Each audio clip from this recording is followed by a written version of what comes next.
I think as a small company, you can do things that a large company can't do. You can have like an unstandardized hiring process, and that doesn't have to be a bad thing. The one thing, every single employee I hired throughout all the years in Thailand, all of them will remember one moment in the job interview, and that's the Elvis test. Please explain. So the Elvis test is, and I literally, it was one of those things like 7 p.m. I'm in the office. I'm like, I just have to kind of brainstorming. How do I test English skills? Because I can test spoken English skills. And there are like these standardized tests, but they don't really convey what I want. People who can write, like who have a voice, who kind of can communicate good in a written way.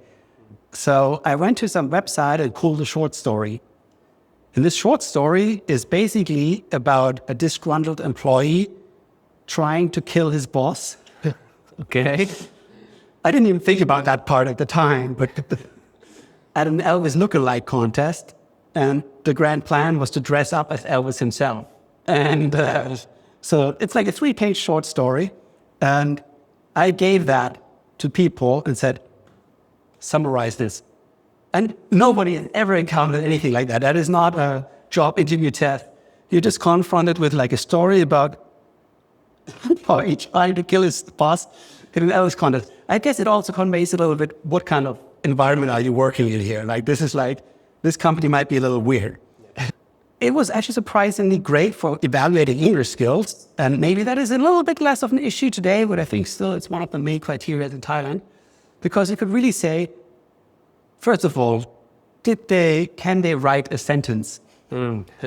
Second, do they just kind of copy random sentences together to make a summary? Because I guess summarization is not a super common taught subject. And then if they summarize, can they highlight the most important points of the story? And I mean, this doesn't make any sense if you're hiring, a coder or so, but for people who are communicating, and especially in written form on the internet, I felt this was massive. And to this day, I believe that was the best English language test we ever used. It's great. I mean, because it just points out, like you said, how creative you can be as a smaller company, right? I guess it comes down to what advantages do you have? Big companies have their advantages, right? They have their referral networks and all these other things, but you have some advantages as a smaller company. You can be a lot more creative, it seems, right? I think you can also just do less rules. I mean, when we first came here, we literally had like timestamps, for our employees, because that's what we kind of need from our corporate world. And then I'm like, well, this is kind of stupid. Let's just get rid of that.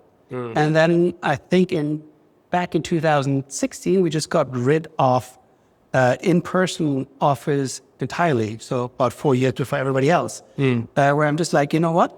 You can work remotely. And in Bangkok, that's huge. Some of those people are commuting an hour and a half.